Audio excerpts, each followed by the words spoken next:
कर्नाटक विधानसभा चुनाव में मिली शानदार जीत से कांग्रेस जहां गदगद है तो बीजेपी खेमा मायूस है।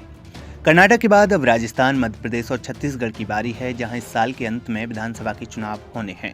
दोनों ही दल अब यहां चुनावी तैयारियों में जुट गए हैं। कर्नाटक के नतीजों का असर इन राज्यों में कितना पड़ेगा ये तो समय ही बताएगा, लेकिन राजनीतिक जानकारों का कहना है कि कर्नाटक नतीजों के बाद बीजेपी और कांग्रेस दोनों को ही अपनी रणनीति में बदलाव करना पड़ सकता है। बीजेपी यहाँ सत्ता विरोधी लहर और मोदी कैंपेन के सहारे जीत की उम्मीद लगाए बैठी है, तो वहीं कांग्रेस हिमाचल और कर्नाटक के बाद राजस्थान फतेह करने का सपना देख रही है।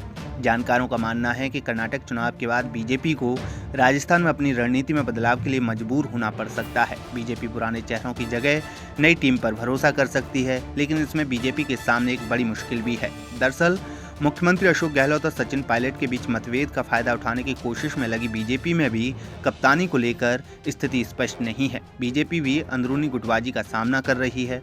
पूर्व सीएम वसुंधरा राजे, केंद्रीय मंत्री गजेंद्र सिंह शेखावत समेत कई नेताओं में सीएम पद की दावेदारी की होड़ है। राजे की जगह किसी और को सीएम बनाने की अटकलें हैं। राजे इन दिनों अपनी ताकत और प्रासंगिकता दिखाने के लिए रैलियों में जुटी हैं। कर्नाटक में चुनाव नतीजों के बाद से पार्टी के कुछ नेता दबी जुबान में कह रहे हैं कि जिस तरह वहां बीएस येदियुरप्पा की विदाई के बाद पार्टी कमजोर हुई, उसी तरह राजस्थान में वसुंधरा राजे जैसी जनाधार वाली नेता को दरकिनार करना मुश्किलें बढ़ा सकता है।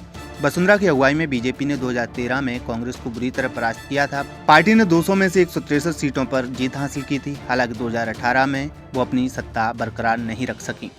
2018 में कांग्रेस ने राजस्थान में जीत जरूर हासिल की, लेकिन तब से अब तक पार्टी यहां आपसी कलह में ही उलझी हुई है।